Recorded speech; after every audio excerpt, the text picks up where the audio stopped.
26वीं आईनी तरमीम के मुस्बत असरात अदलिया में मेरिट के जरिए तकर्री का शफाफ अमल मुकम्मल कर लिया गया है। इसके अलावा मुजवजा आईनी तरमीम मुल्क की तारीख में एक अहम संगे मील है।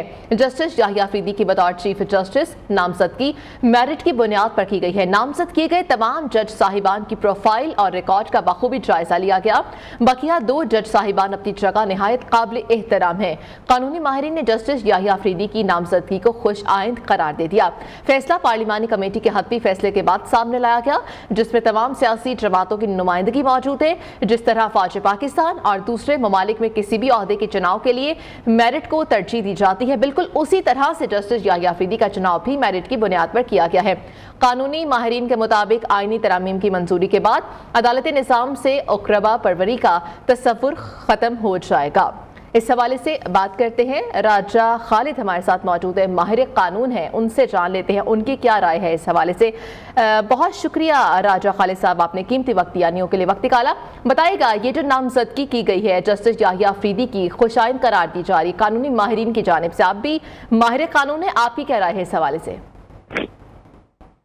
देखिए, मैं भी इसे बिल्कुल खुशाइंद करार देता हूँ। मुल्क पाकिस्तान के लिए, अदलिया के लिए, पाकिस्तानी कौम के लिए, और मैं समझता हूँ कि जस्टिस याहिया अफरीदी साहब का जो माजी है, उनके जो क्रेडेंशियल्स हैं और उनका जो कैरियर है वो बड़ा ही शानदार है, बड़ा ही ताबनाक है।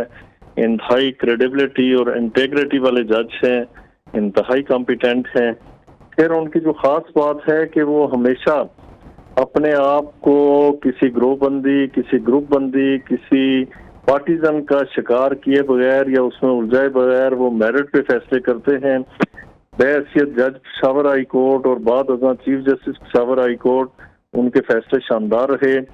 और फिर सुप्रीम कोर्ट ऑफ पाकिस्तान में बहैसियत जज उन्होंने कभी अपने अख्तियारात से बढ़ के किसी दूसरे अदारे में इंक्रोचमेंट नहीं की, किसी दूसरे अदारे के मामलात में मुखल नहीं हुए।